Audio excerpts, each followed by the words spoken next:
Dang, I don't know what to say. This is the first official. I don't know. We've done this before. Secretly. This is secretly never before seen and never will be seen footage. On the third day, God created the Remington bolt-action rifle so that man may fight off the dinosaurs and the homosexuals. Okay. Amen. Okay, let's introducing Javier Celestino and his very first podcast. Woo! Second podcast. Yeah, I guess welcome to the what do we call it? Javier Celestino podcast? Welcome to Javier's podcast. Javier's podcast. Woo! Starring me, Javier, and I'm Mandy. As a guest. Like and subscribe. You can find this podcast wherever you normally tune in for your podcasts. We're excited. It's going to be fun. So I wanted to do this thing where I'd be able to just talk about media, whether that's movies, TV shows, books, whatever. I could talk about those things from my normal person perspective and also my perspective as a therapist. I thought that would be interesting. I don't know if anyone else would think it'd be interesting, but I do. And you've been very encouraging of this, supportive of this. His normal person perspective is very unique. I don't know much about that part, but but yeah, I'm excited. I think this will be fun. You want to tell the people what we're going to be talking about? Wicked! If you hadn't caught on. Yay! We are specifically talking about Wicked Part 1. I think it's just called Wicked. We watched it recently, and Wicked Part 2, Wicked for Good, is coming out. So it is out. It is probably out. By the time you're watching this video. That'd be a nice jumping point to get into this. Woo! Woo! Before we go any further, there are probably going to be spoilers, at least for the first Wicked movie. I've never actually seen the Wicked play, so I don't actually know. Right, neither of us have seen the musical. Yeah, so I don't know what's going to happen in part 2. Maybe it should be obvious. I don't know. So we're going to start by breaking down the first movie, and then we're going to make our predictions for the second movie. Mm-hmm. Since we haven't seen the musical, it's who knows who's the best guesser, who has the eye for the creative way of the world. I don't know who that would be, but we will see. I'm going to mention some overarching themes that are very directly and explicitly asked at the very beginning of the movie. But then we're just going to kind of keep that in our back pockets while we just discuss different things that we liked about the movie. And as those themes come up in there, or mental health things come up, then yeah, we'll address them as they come. The movie does start off with Elphaba's death scene. Glinda, exactly how dead is she? Death is there, and the Munchkins and Glinda, they're all celebrating this. So yeah, very first thing, I love how the movie starts off with two really big questions. You sound like you love it too, you know? Are you being serious? I love how the movie starts off. Well, I do. No, look, okay. So give me any media that has purpose behind it. It's not just fluff for entertainment or whatever. Mm-hmm. I'm going to eat it up. Right? Even if production quality is not that great or anything like that, or it's just cheesy. Even with music, with lyrics, give me a good meaning in there or some good thought-provoking things. I'm probably gonna enjoy it. And the movie just kind of hits you with two direct questions. They're being asked to Glinda. First one is, why does wickedness happen? Glinda says, and I could be misquoting here, but Glinda says, are people born... I don't know, bitch. Probably that. The deleted scenes is probably that. Why does wickedness happen? Glinda says, are people born wicked or have wickedness thrust upon them? So that's something I want to talk about. The other thing, too, they ask, is it true you were her friend? And her response is, yes. I did know her. That is, our paths did cross at school. Right. Mm-hmm. So she starts off with yes, but then she backs off a little bit. Anyway, so. Well, and I think key to this is she looks sad. It's clear she's putting up a front the whole time. Right. Yes, Glinda starts off kind of cheery, trying to pep everyone up of the Wicked Witch is dead, and they all start celebrating. But then when the Munchkin starts singing, no one mourns the wicked. I believe I noticed her kind of wince at that a little bit. You can tell there's conflict within her about this, right? So again, those two questions asked at the very beginning. Why does wickedness happen? And then, is it true that you were her friend? I want to talk about what does it even mean to be a friend. Atlas, what do you think?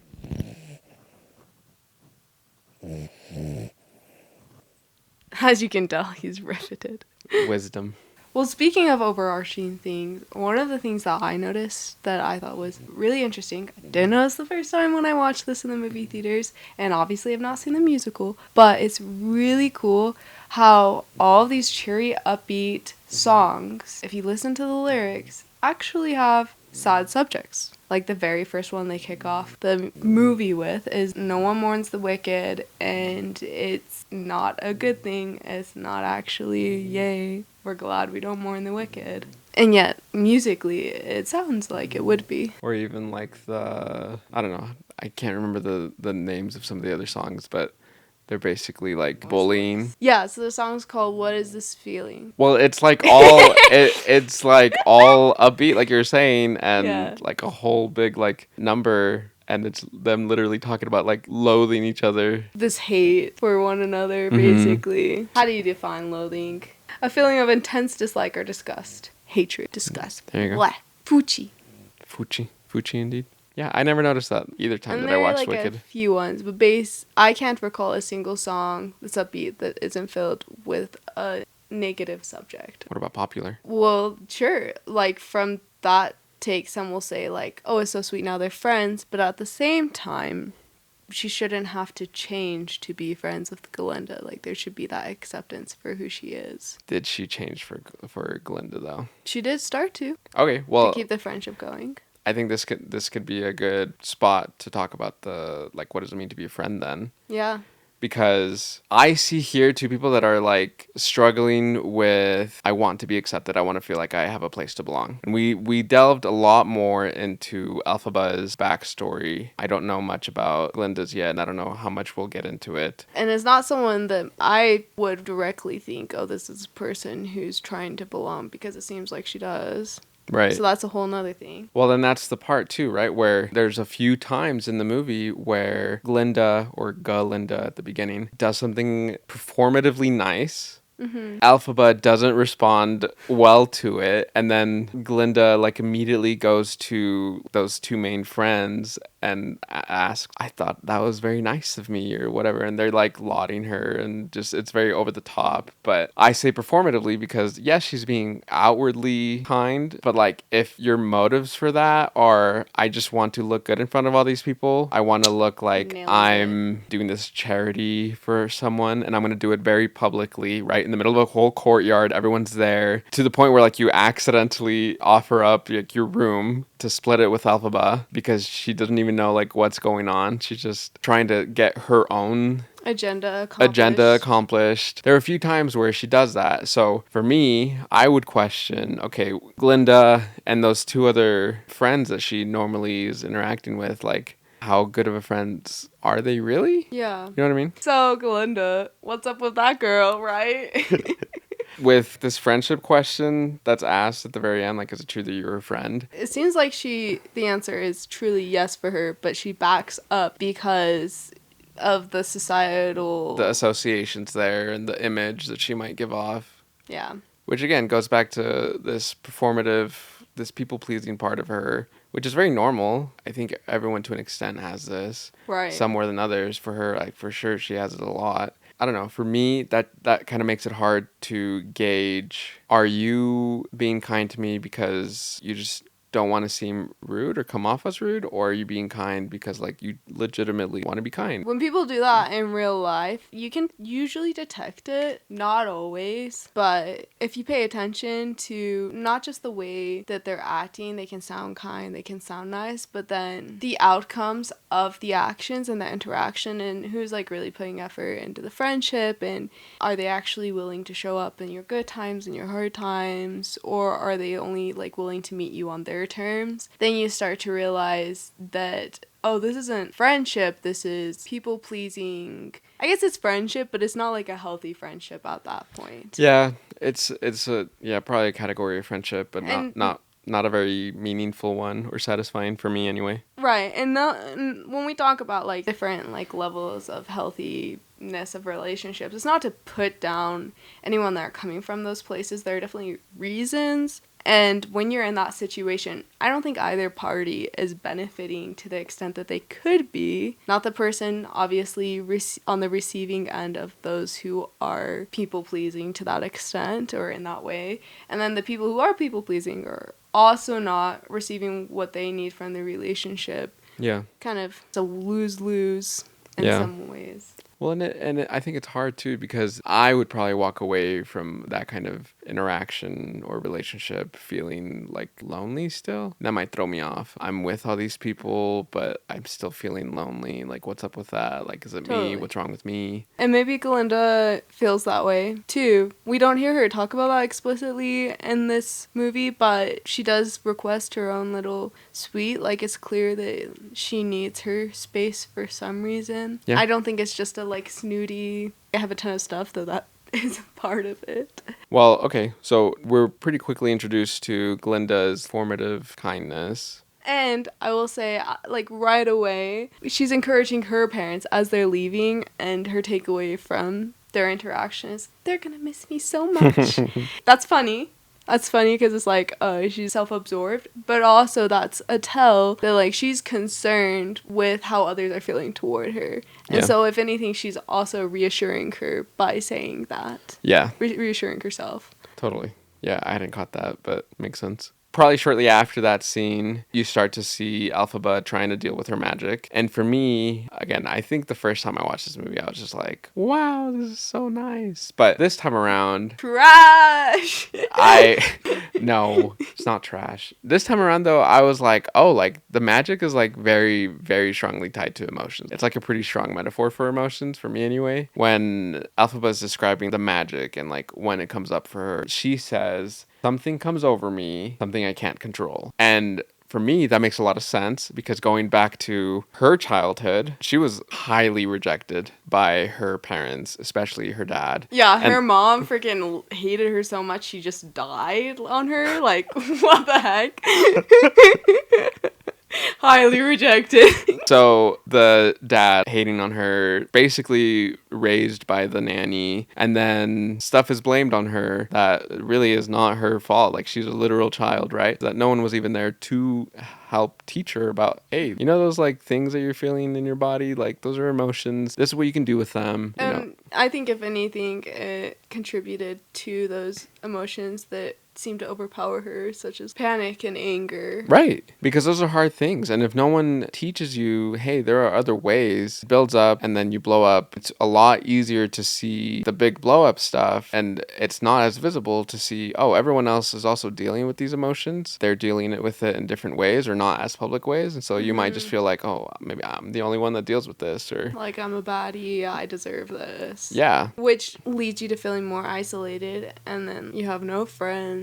And I think of all the people, what does it mean to have a friend is probably like the biggest thing to Elphaba. What does it mean to be accepted? For her, it means she needs to act and look differently because her looks is what keeps her separated from others. Totally. And this is jumping forward a little bit. Which isn't true, but like that is, it's their prejudice. But right. In her mind's eye and in the way that people speak to her, that is the reason.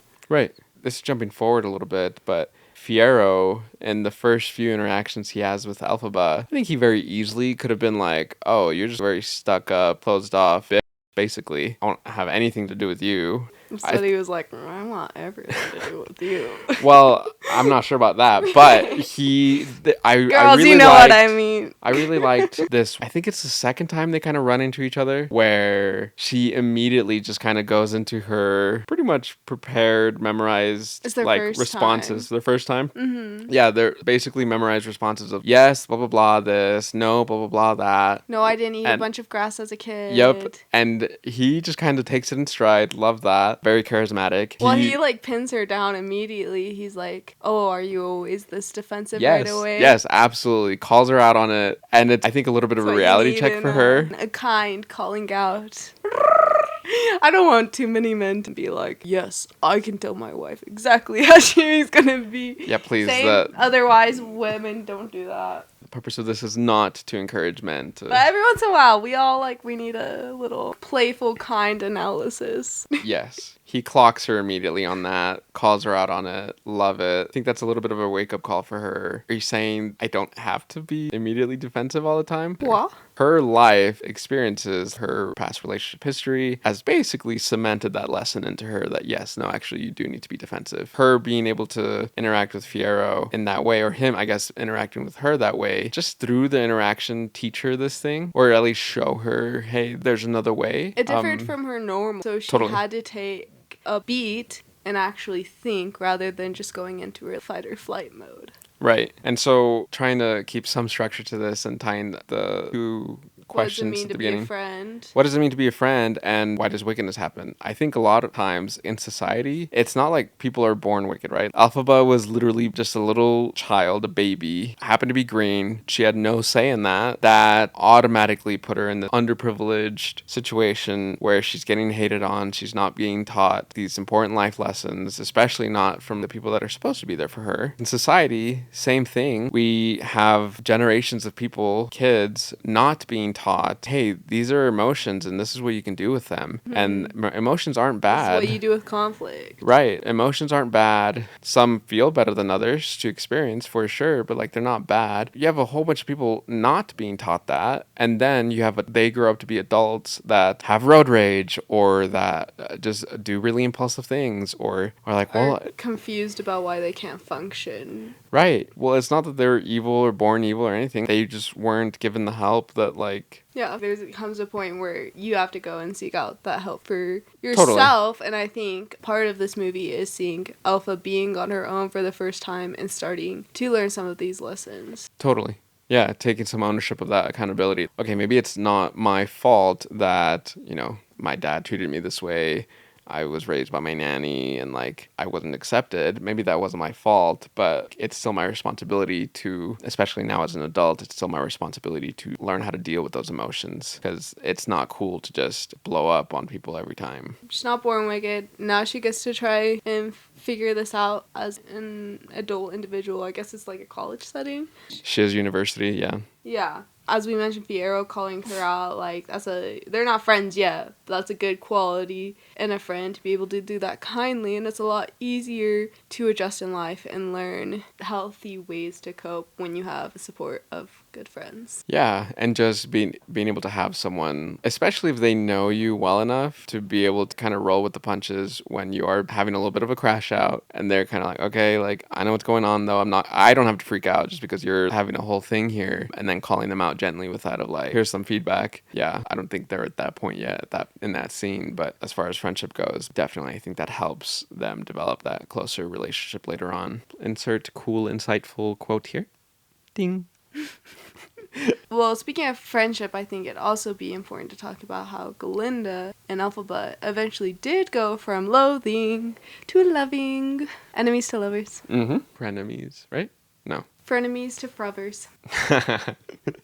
Yeah, so timeline as I understand it, formative, lots of judgment on both ends, not just from Glinda. Something that I picked up, Elphaba first began to view Glinda as a friend before Glinda did.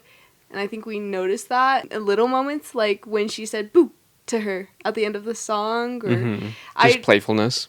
Yeah, I think that was her beginning to enjoy the relationship. I think, yeah, there could have been some cynical stuff mixed in there, but also I think it was like, oh, you could do that with a friend too, right? Yeah. I think for me, the most obvious part of Elphaba being legitimately friendly towards Glinda is when Glinda gives her the hat. Ew! What even is that? It's my granny. She always makes me the most hideous hats. I'd give it away, but I don't hate anyone that much. And then she accepts that as that gift. I think she sees that as like a genuine act of kindness. Yeah. Almost like an olive branch, especially after all the confrontation that they've had. She was like, well, this is vulnerable, so I'm going to go to the party and I'll be vulnerable too. That blew up in her face until it didn't. Elphaba thought that it was genuine, wants to be sincere and kind, and tells the professor, Morrible, which is horrible. Did not realize that till I saw her name, that she should have Glinda be in there, to the extent that not just suggesting it, but I won't do it unless you include her. Glinda was not anywhere close to where Elphaba was. So what changed? Up until this point, I don't think Every time I think about this scene, my tears start to come. it's a beautiful. Honestly, it's probably one of my favorite scenes in this movie, if not my favorite. Alphaba shows up to the party. She's in her whole getup, right? The gift, the hat, and everyone starts laughing at her. It's horrible, and I think an experience that a lot of people have felt something similar, if not that exact scenario. Yeah, talk about feeling like an outcast, like you don't have a place to belong. Alphaba does something that I think, I'm not sure I would have done this, is extremely brave, extremely vulnerable. And I say brave because this is like quite literally a whole group of peers making fun of her explicitly. And she decides, you know what, I'm just going to lean into this and I'm going to show you guys. So in this end, it is performative on her end of like, you know what, I'm just going to I don't know if that's quite the right word. yeah, maybe not the right word, but like I'm gonna dance as if this stuff isn't happening, right? And I think Fierro even says, wow, she doesn't even care what the other people think. And I think this is where Glinda clocks it of like, no, like she totally does. Of course she does. She just pretends not to. The dancing is not just a symbol of bravery, but also a symbol of choosing to show that she belongs. Well, this is a party. This is what I came here for. I'm going to do my best to like act like I would have if they had treated me like I belong, right? Yeah. I think when you've been in these close proximities with someone for a while, even though we don't see their interactions except through one song, you get to know them a little bit. You pick up their mannerisms. That's probably why Glinda can see more easily like that she cares. And if performative is the word we're going to use, like Pretending. Glinda, that's what she's been doing. So of all people, she should be able to tell when someone cares and they're trying to act like they don't. And again, I love how she says it, right? Like, no, of course she cares. And I think this is where Glinda finally sees Elphaba, like, in about as human of a form as you can get. Just that, like, raw vulnerability. She's like, oh, I haven't just been making fun of this green-skinned person. I just haven't just been making fun of this nuisance in my life. Yeah, this, like, annoying roommate. I've been making fun of an actual person here with, like, feelings and emotions and experiences, like me. Who's been ousted and now in a big part because of the actions. My own actions, right? So her going forward and willingly dancing with her. Knowing that it could potentially ruin her image. Right. Something that she cares about extremely. Yeah, I think, going back to the question, like, was it true you were a friend? Yeah, absolutely. Especially, like, with this scene. What does it mean to be a friend? I think this scene itself also, like, answers that pretty well. Seeing someone you care about, or if you didn't care about them before, at least now, like, having that compassion towards them, and not just letting them suffer on their own, but being willing to get right in it with them. Sit there with them, in this case, literally dance there with them. I think that's a pretty good measure of a friend. It doesn't always have to be this big, bold act of all of a sudden Glinda gets out there and starts yelling at everyone for making fun of her, especially because she knows it's her fault in large part. Right. But sometimes the deeper moments are when you're at your lowest and your friends, they're there. Yeah. And I love, too, how, like, Elphaba and Glinda, they didn't even have to talk. Glinda just mimicked the dance move. Elphaba noticed, oh, you're meeting me where I'm at. And when her friends tried to pull her away, I would say not actually good friends. Yeah. Who are also obviously concerned about their own reputations that are closely tethered to hers, she didn't let them. And Elphaba also could have just left her hanging there. Like, I don't think it would have been a stretch for her to realize, oh, you gave me this hat as a joke, and you're in on this too. She could have just, and I think justifiably so, thrown it back in her face of like, no, now you get to look like an idiot. But she didn't. There's so many things that could keep them divided with all of their differences, but in that moment, they just choose to love each other, to forgive, have that acceptance, and just like support one another through that moment. And it ends up with the party going on, life moves on, and they have a new friendship. And it's a solid friendship. One where you get to do a makeover and fix the other person. It's super solid. Well, I think that's part of like Glinda needing her own growth, right? Like she still has strides. Yeah. Of places. I think there's also some validity there, though. Like that fixing scene, right? Popular song. If that would have played out before all of this, I think Elphaba would have taken that like horribly offensively. Who do you think you are? Just trying to fix me, whatever. There are some like fair their criticisms here, and I'm more willing to like, hear you out and like go along with this. Try something new because like that friendship is there now. But if you were trying to do that before, I don't think it would have panned out very well. It feels like Emma or Clueless, which is based off of Emma by Jane Austen. Emma cares about her friend. Heaven knows I don't remember her name. But she also has still her own vanity that affects the friendship. Yeah. And yes, friends, we can give advice on like clothes and all of that fun stuff. But to the extent, it feels very much like a project. Glinda definitely needs to work on some stuff. So moving forward from that scene, here comes the invitation to Emerald City and the whole train scene. We're the committee. We're We're here to welcome you. Yeah. I see where you're getting. Anyway, so Elphaba brings Glinda along. Good times. They get there. One of the first things they sing when they're there is "We're just two friends," and then they change it to "two good friends, two best friends." Right? So Cute. they've shown us, and now they like confirmed, I guess, explicitly. And so cool how they get there. Just a note that everything in this movie is super cool. With like that train, they made a train. No, it's not the same as like one you would go to at the station, but it's a function. What is it called? Product or something? Yeah, the whole like practical effects. Yeah, and so like a real like huge practical effect that like has tracks it runs on, and then all the tulips, real tulips, tons of them. Like these are some amazing setups that helps also contribute to the movie being as good as it is. Absolutely. Like you don't see this stuff a ton with CGI and AI going to everything to large extents now. Boo. But yeah, it's a gorgeous film. And they have a gorgeous friendship. And it all just is gorgeous. I think a big reason why, I guess both of them, Glinda and Elphaba, are wanting to get into this magic, this sorcery thing, and then like meeting Oz, is this promise of acceptance. And then they're there, and then we see the two OGs. Sure. Kristen Chenoweth and Dina Menzel. Mm-hmm. Love it. Yep. So fun. Originally, I heard that they were gonna like have them be like these old decrepit wizards, witches, whatever, and they're like, we're going to look fabulous. Because why wouldn't you?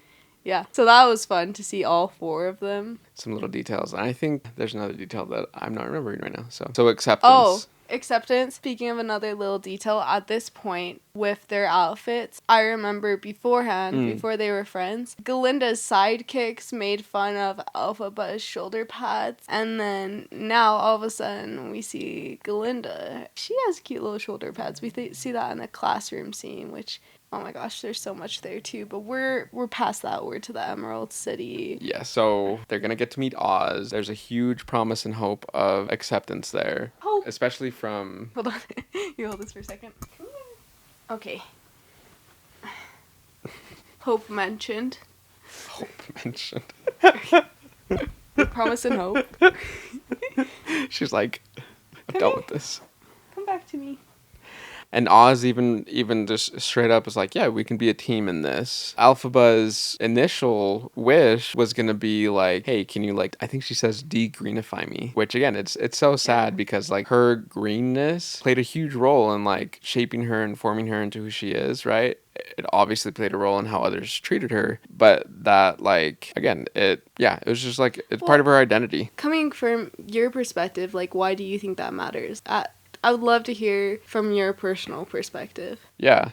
So for me, I'm brown, I'm Mexican, and it was weird living in Texas. Born and raised there, I was just me, right? Because everyone else, there was just a big mix of people there, so it's not like I stood out because everyone was different. But then moving to Utah, I suddenly became very aware of my brownness because of how much other people, and we're talking like elementary kids here, because of how much it was highlighted and emphasized like about me, and made fun of me for that, and all these horrible things, right? Bullied me for that. And there were times for sure in my life where I've been like, I wish I wasn't brown, I wish I wasn't Mexican, like I wish I was just like the other normal people, right? Because I was struggling, and especially when it comes to these kind of like identity issues, me going through that as a little kid, as a little boy, through elementary school, junior high, high school, and not really feeling like I had someone to help me navigate all those feelings. Like, I totally relate to Alphaba and that fact of like, she's being heavily bullied and rejected for her skin color, but also no one's really teaching her what she can do with all the strong feelings that come from being bullied and all that. So then she ends up just looking like a jerk to everyone else that can't control herself and that just like flies off the handle. Sure, and it's not like she doesn't ever do anything wrong, right? Right. But like, also at the same time, gosh, it would be hard not to make those mistakes. Right. And like for me, certainly, I said a lot of things I shouldn't have said, did a lot of things I shouldn't have done growing up as a teenager, especially. And again, like me as an adult now, which we'll get into later, me as an adult now looking at little me, I can have a lot of compassion for little Javier. Little Javier, though, had like just a lot of hatred, which is painful. That's why for me, I think it's powerful for Alphaba in that scene. She gets the opportunity to like say, this is what I want to wish for. But now that she's getting this chance at being part of a team, being part of like essentially having a place to belong, she changes that. She doesn't wish for that anymore because she feels like, oh, I'm finally getting a place to belong. Now there's this other group of people, the animals, right, which we haven't talked about at all yet, but these animals that are getting rejected, that are getting pushed out, she relates to that, she understands that, and so her wish now is, oh, now that I'm getting like a sense of this belonging and it's good, Let's do something about this problem. Yeah, instead of me just focusing on my greenness, I want to help these other even more people feel like a sense of belonging and not be outcast and not be rejected. Because they're being caged up. Literally, Their voices are being taken away. Yeah, and like pretty on the nose, right? But these oppressed group literally having their voices taken from them so that they can't even speak their mind, their opinion anymore, their wants, their desires, all that, like pretty poignant. And it happens.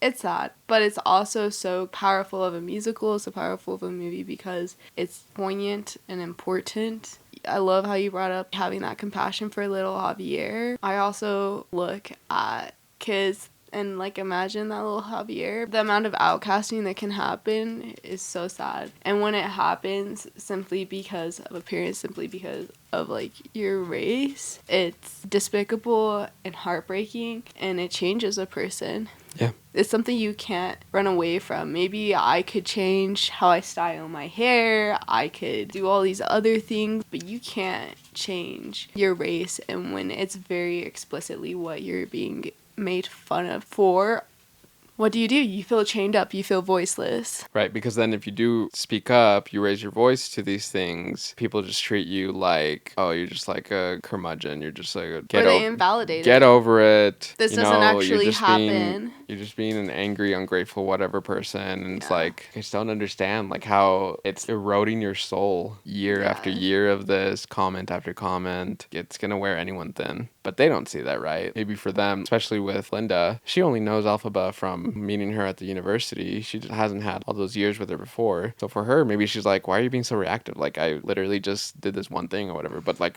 on Alphaba's side, it's been a lifetime of those things. You just happen to be the one doing it right now. Yeah. Fierro would be a perfect example, right? Like that was their first interaction. She's already responding like this. Not because he necessarily has done these horrible things to her all this time, but like you learn this is what I can expect from people. Yeah. And it's bigger than her now. I think that's what pushes her for the first time to say, no, I'm not accepting this. Yeah. Because sure, dancing was a step toward that bravery, but actually telling the head of Oz, the big honcho, like the biggest man, like no way am I participating or helping you, and I'm going to go out and try and make a difference still, even as my best friend. I never had any friends, and now my best friend is trying to tell me to just like listen. She's done. She's gone through so much of this for so long, and now others are being affected too. She's not going to stop and listen. Listening, normally good. In this case, they're doing something obviously wrong and she's separating herself from it as quickly as possible. You can see confirmation that she's right to do that when they escalated and sent all of their people to to try and capture her, to stop her. Well, and I think that's where realizing, oh, is this group of friends that I'm in, are they actually giving me a place to belong? Are they actually accepting me, or is this all just conditional? I think that's a really good thing for people to reflect and figure out for themselves, because if it is conditional, something like this, something goes wrong, those people, if it's conditional like that, they're going to turn on you. It wasn't actual genuine acceptance to begin with. Like it was probably just, well, they got a use out of you for that time, and if you're not willing to play ball with them anymore, play by the rules, then like they're just gonna treat you like the enemy. And you don't deserve that. They can have valid reasons for whatever trauma they have. Their actions aren't valid. The way you're getting treated, undeserved. Elphaba stepping away from her friendship with Glenda to an extent. But we see they kind of have this moment at the end where how do you describe it, you know? Glenda's been trying to get Elphaba to talk to the wizard. Elphaba's about to leave, and all of a sudden we hear it broadcasted that she's the Wicked Witch to everyone. Citizens of Oz, she is evil.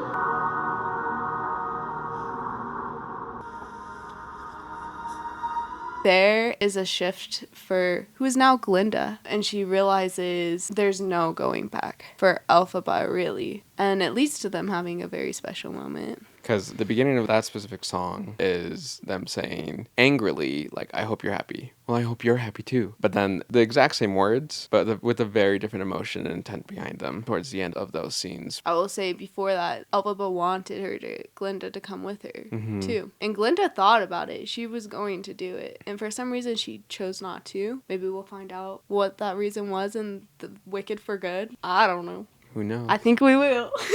Probably. I don't know. For me, again, I think we're seeing two people that have like that same very basic, universal need for connection, belonging, acceptance. They've responded to that need in different ways throughout their lives, where one is hoping desperately, like, if there's any way I can degrinify myself, then like that's what it's going to be. Like, I'll be happy when, or I'll be accepted when, blah, blah, blah. And until then, like, let me just isolate myself from all these people because it hurts too much to connect. And then with Glenda, well, I want to be accepted, belonging. And to do that, let me just be nice to everyone, be kind to everyone, but like in a pretty selfish way. And then here at the very end, I don't think either of them is really making like an evil, wicked choice. I think they're both responding to their traumas in a different way. And they're both in their own way saying, maybe this is my best chance at happiness, or at least not like causing more pain or feeling more of that, right? Mm-hmm. And so I think they maybe realize that, and they're like, you know what, like, you've obviously made your choice and I've made mine. So yeah, legitimately, I hope you're happy. I hope this ends well for you.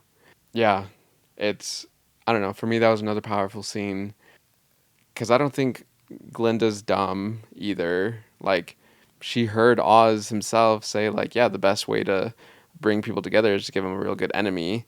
And they just go right into making Elphaba that wicked image, that enemy. I think she's understanding, well, this is way more complex than just this. I know where Elphaba's coming from. So, do we want to talk about that? Like, what is wicked then? Yeah.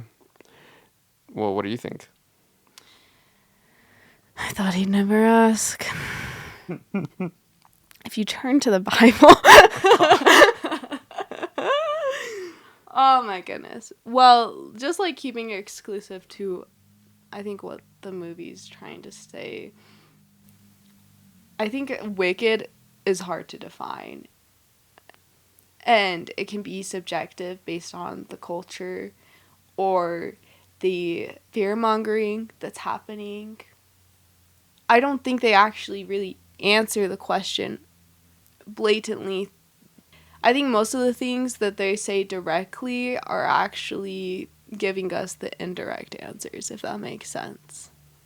One time I feel like it's voiced at the end by Elfie when she points out what the wizard's doing. She You have no real power. Exactly. Yeah, if we had to pick something that would be wicked, it would be the controlling other people to usurp or promote your own power even further. And that's really seems to be the focus of the Wizard of Oz. Not about care of the people necessarily. It's just about power. Well, and again, at the cost of like other people. I think, yeah. Yeah. And again, it's very on the nose that like he's literally puppeteering, trolling this big mask thing. So it's a literal false front, and he's controlling all of the things behind it, right? Manipulating in a very real way. And he's doing that here politically. I would say that's pretty wicked. I think a big part of this too is just like how we see each other, how we label each other really. Societally anyway defines what wickedness is more than like what's truly innately wicked. Yes, there are certain things that like I don't think anyone would fight me on about like, oh, like is murder wicked? Anyway, so I think there's certain things and certain people in history that are legitimately like wicked. But I think more often than not, talking about the general population here, I don't think people are born wicked. Wickedness is the need to try and control others and oppress others in order to gain power. That's to manipulate others, to use all that performativeness. In this case, it's a large scale thing. Like there's no other way to describe it but that like that's wicked. Yeah. Again, I think more often than not, talking about normal people in society, I think we love to label each other just because that's the easier thing to do for our brains. Simplifies it. Simplify Wraps it. it up with a nice if we can bow. live in black and white, then that's way easier to navigate. Pink than and green, there's in this case. gray and all these different colors. Yes. Yeah. Right? Like it's a lot harder to navigate the gray. It just kind of like quick to vilify the others, whoever that is, right? Whoever's not in your specific group. I don't know. I think more often than not, you'll see that wickedness was just like this manipulation, this... To connect those ideas, because I think I see where you're going. It's nice to have things simplified in black and white, because it feels like it gives you more control to an extent. And if you let that need for control go too far, you're at the high level and you're oppressing someone onto the low level. You're not even allowing them to have a voice. You can't feel safe unless you have that extent of control. Like, yeah, you could say something like that was wicked. Yeah. And I think Elphaba hits it right on the head when it's true. These powerful people, more often than not, powerful men, powerful white men in society, like they don't actually have any real power unless other people are willing to do what they're telling them to do. Yeah, essentially, right? like we give it to them, especially when you have like voting and it's complex and all of that. Speaking to that power, a big theme of this is like everyone deserves a chance to fly. I'm moving ahead a little bit here, but when Elphaba gets her broom and she jumps off to like fly away, she loses it. She's free falling, right? It's gone. She's gone for. End of Elphaba's story. End of the story there. God. Until she sees in the reflection of the building as she's falling down, little Elphaba.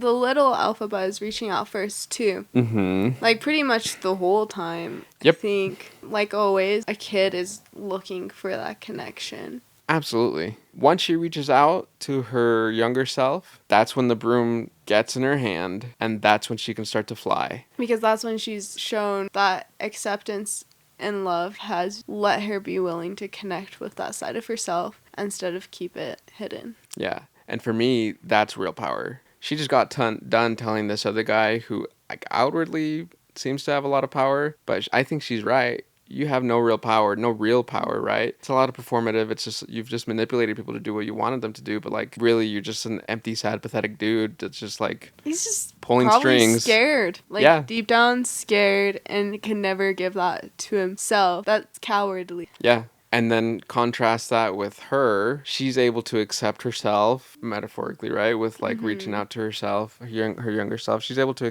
give herself that sense of belonging, even with all the chaos and all the difficulties she's been through. That's real power, I think, right? And for me, comes right back to like magic being like equated to emotions. Yeah, that is a powerful thing. Be able to label your experiences, to be able to know, oh, this is what's happening to me right now. Because emotions are a very physiological experience. It's not just like in our heads or fake or whatever. Like it's very real. Yeah, to be able to label that and to be able to know, well, I can react this way, respond this way, whatever. These are some things I have options. That is power. You suddenly have options. That's agency. Where before, if you don't have that, then like you don't have power. You're just at the whim of, if I'm angry today, I'm angry, or I'm being manipulated today, right? Like then like yeah, you cannot like minimize to me in any way the extent that it's gonna sound silly, but like emotional regulation is so powerful. For real, for real. People might think, oh, what a concept, right? Like, no duh. But like, I think a lot of us maybe know it here, but like, we don't realize how often we're like living in that fight or flight. You're experiencing that stress and that anxiety. There's a higher chance that you are in that fight or flight if you don't have experience regulating and incorporating some other like complicated stuff dealing with the vagus nerve and all of that. Yeah. And speaking of that, just real quick side note, as far as trauma responses go, just because Elphaba's trauma response is more of a fight and Glinda's is more like of a fawning response, let me just appease people and like make them feel like I'm on their side, whatever. Just because their trauma responses are different, I don't think necessarily means one is better than the other. I would even call like Glinda's an appeasement trauma. Appeasement. Right, like people don't know the different ones. There's fight, there's flight, that's the most common. Freeze. Fawning, and then appeasement, which fawning and appeasement are very similar, except with fawning, again, there are some like complicated scientific terms, but essentially you have your red, which throws you into the trauma, and then you have your green where you're functioning not based on trauma. And fawning, you're in that red and people like can tell, so even though you're trying to be friends with them and get along with them and do what they want, like it seems off, doesn't seem genuine. Versus appeasement, you're doing that and it does seem it can seem genuine and on par with things because you're not just in the red, but you're incorporating the green into it as well. Yeah. And I would say she seems to have a lot of success with what she's doing, so she seems to have mastered somehow some form of regulation, though not in the healthiest of ways. Right. So going back to this, like, just because your trauma response is different from someone else's, I don't think that makes you any better or worse than the other person, right? Like, it's just different. Different harms. Different, yeah. And I think the human perspective there, the compassionate perspective there would be, if you can recognize that in the other people around you, recognize, like, you know, we all have history. We've all messed up and we've all had things that have been painful done to us as well. Can we give each other some of that grace and accept, you've made your choice, I've made my choice. I legitimately hope you're happy and hopefully reciprocated. Like, I hope you're happy too. Yeah, especially when people are coming to you sincerely. Obviously, like, you don't have to keep toxicity or if the hurt's too deep, but I think the ability to step away from that black and white mindset and understand the complexity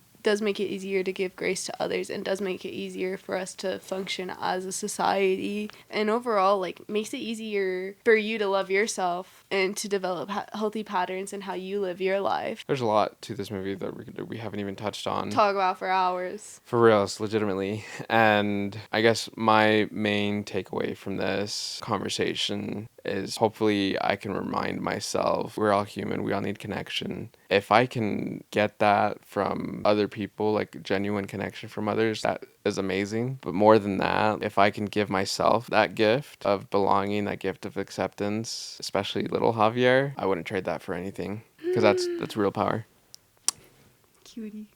What about you? What do you get?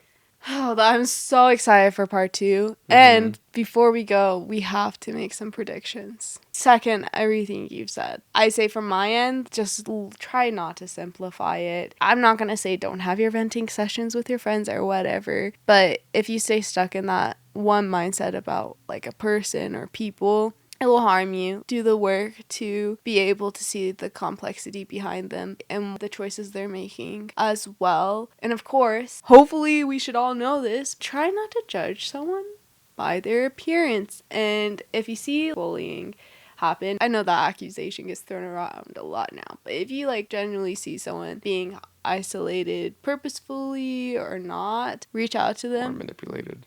show them love and acceptance and listen to their stories. They're presented there. Be curious, because you're missing out for sure. Like, my life has been blessed by getting to know Javier, of course, and like getting to know so many other people from different places, different backgrounds, different life experiences. We need to talk more and ask more questions. Yeah. But second movie, we're going to see it the day that it comes out, which is super exciting. So you're probably watching this when we have already seen it. Sorry. I have a big... You think this one's a hot take. I have a hot take one. I don't think it's a hot take. What is it? My Ow, I just scratched myself. My conspiracy theory. Look, I have not seen the musical. We've clarified that. I have talked to people who have seen it. I don't recall getting any spoilers about anything. I do know, like, based on the songs, there's a friendship there at the end. Linda and Elfie are gonna come back together at some point. I do know we're gonna see Dorothy. Her timeline gets incorporated somehow. I don't know how. I do know the messaging of this movie, like we've talked about, like, what is wickedness, is definitely not Elfie or anything. And so just, like, keeping in mind the messaging of the movie, I don't think that Elphaba actually dies when the water gets thrown onto her. Like, this is a modern take on the Wizard of Oz. So I think they're trying to be like, one of the things that people have always poked fun at for the Wizard of Oz is like, why would water make her melt? So I don't think she actually dies. I think it's a fake. I think it's a cover up. So Wicked Part 1 started off bamboozling us. Essentially. And Linda, I assume, would be the one to help her fake that. Okay, but you're acting nice. I need you to be yourself because you do not agree with me. You have told me this explicitly. I think you're literally crazy for thinking that. That screams tinfoil. You know what? I should have brought you a little tinfoil hat. That little conspiracy there. I don't know. Okay. You think she actually dies? Look, to be fair, yes. Like, that's... yes, I think she actually dies. From what I remember from Wizard of Oz, a witch... I think... Who is it? Oh, I don't remember her name. The sister that's in the wheelchair. The Wicked Witch of the East. There's the Wicked Witch of the East and West. Look, I haven't seen Wizard of Oz. It's so long. Anyway, I think she straight up dies because I think that's part of Wizard of Oz, right? Where, like, the house falls on... Bach was like, dude, I can't hear you say my name one more time, and just drop the house on her. Just kidding. I don't even think it was that big of a thing. Nessa Rose. I think they're gonna Nessa just Rose straight up kill dies. her there. We see that the father dies, too. Really? Or something happens, but he has, like, a heart attack, it looks like. I assume that's he right. dies. That's right. But maybe that's an obvious thing, because it's not really a prediction, I think, because it's in the other Wizard of Oz. But I also don't know how much Wizard of Oz stays true to Wicked. Her whole family is gone, we assume. I'm assuming that Fiyero falls in love with Elphaba, and vice versa. That could be so off. I don't even know. She steals her friend's man. Look. I think that happens too. Based on, again, I do feel like that's the one thing I've heard more of is like... Oh, really? There's this love story in Wicked. But I don't think it ends well from what I've heard either. I don't know if they would go this far, but you know the goat professor? How far will they go? Tier 15. Oh, gosh. I don't know if they'll even do anything with this, but like that, you know, that goat professor, the history professor? Yes, who could not speak, was yeah. arrested. My guess is, just because Elphaba seemed to like have a good connection there with him, my guess is he's probably going to get killed or something major's going to happen to him, and that's going to like set her off. I don't think that's going to happen. I think her sister's death would set her off, but... Over a goat? Okay, you're dehumanizing him. Ah! That's true. Goats have feelings too. What is that word called when you give animal human characteristics? English degree person. Animosity. Anthropomorphism. Anthropomorphism. Well, I don't feel bad that I didn't remember that. Anthropomorphism. I was close. Anthropomorphism. Okay, else? well, I don't think that's going to happen. I am interested to see what happens with the whole animal things and what she's doing. Clearly, somehow the monkeys end up on her side if it stays true to Wizard of Oz. Oh, that's true. Yeah. So I'm really excited to see what happens there. I think she kind of probably shows them love, offers them safety and protection with her real power, while the other guy, he was just threatening their families. Well, and I think that would make sense too, right? Because if she can show the monkeys, like, hey, all the other animals, this is what they're doing to them. You guys are also animals. Like, yeah, what do you think this he ain't would do gonna to turn you out good for you if, he was like, oh, you're not useful well, to me and those anymore? monkeys, they didn't say a word. I think they've already had their speech taken from them, probably. Yeah. So, we'll see. Any other predictions? Maybe they try to send the wizard back to where Dorothy came from. That whole, I don't even know how, like, I don't know that how those they make timelines sense overlap, yeah. with that, so that'll be interesting. I don't know. This isn't, like, necessarily a prediction of what's going to happen, but a prediction of what I think my thoughts on the movie will be. Because I think originally you said you think it shows how Elfie becomes wicked. Right. Well, isn't the whole story of Wicked, hey, this is what actually happened and how, like, Elphaba was turned into, like, this. Yeah.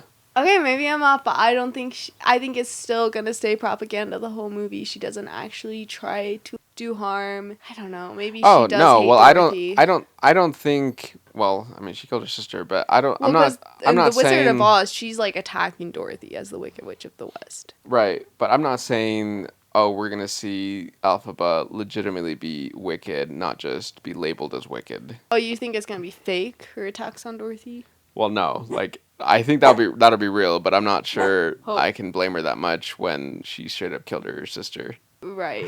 But what are you gonna do? Well, it was on accident. It's like if I were in a natural disaster and I just happened to be in the object that killed it from the natural disaster. It's like, well, I don't know. Then I'm taking on Mother Nature. I'm gonna stab her in the shin. Yeah. Well, yeah, I don't know how it ends, but I feel like it'll probably be like a full circle ending. So I assume it goes back to the Munchkins at the end. Might be influenced from what I've heard. Because the songs that I know about the Wicked musical were in the first movie. I'm not sure I'll enjoy the second movie as much as I enjoyed the first one, but I don't know. You do know I've Been Changed for Good. Just from the trailer. That's the bit. Yeah, nuh-uh. We sung that one together. I have been changed for good. Just from the trailer. And just to clear the air, I ask forgiveness for things blame me for. But then again, I know there's blame to share. And none of it really matters anymore. Yeah, if it wasn't clear, I don't know how to beatbox. For the better, but because I knew you, I have been changed for good. For good. You don't know that song? Nope, just from the trailer. Okay. You're living in conspiracy land, girl. Well, thanks for tuning in. Definitely comment down below your thoughts on, like, anything we've said. And also, if we missed something, especially if we missed something, comment down below. Give us the insights. Yeah, we for sure missed something. So if there's no comments down there, like, I will be angry ranting in the comments. And we will continue. You will continue. And I hope to continue being a guest. We'll see how the reviews go. Posting podcast episodes. So yeah, subscribe to this man. Shout out to Javier. And we'll find our voice. I'll find my voice and style and all that. Hope found hers. Hope found hers. Girl. This is why I don't think animals should have voices. Come here. What's freaking you out, girly? Come here. Anyway, so this is just the beginning. I'll find my voice. I'll find my setup. It'll change. It'll adapt. And it'll be good to have a little community to witness that. Because did we say reviewing movies, TV shows, books? It'll be good. Maybe even albums. That's still media. Yeah. Guys, we got a Swiftie over here. You really do. But you've also been turning me to Sabrina Carpenter. We're just basic white girls. Utah County. Good time. Okay, Ed Sheeran, though. Ed Sheeran. And, yeah. Show me a white girl that likes Ed Sheeran. No. You won't. You can't. I was also going to say Kendrick Lamar. Anyway. Okay. What's your outro? What is my outro? Thanks for tuning in and listening to our ramblings. I appreciate it, and I will see you in the next one. He'll see you with my eyes.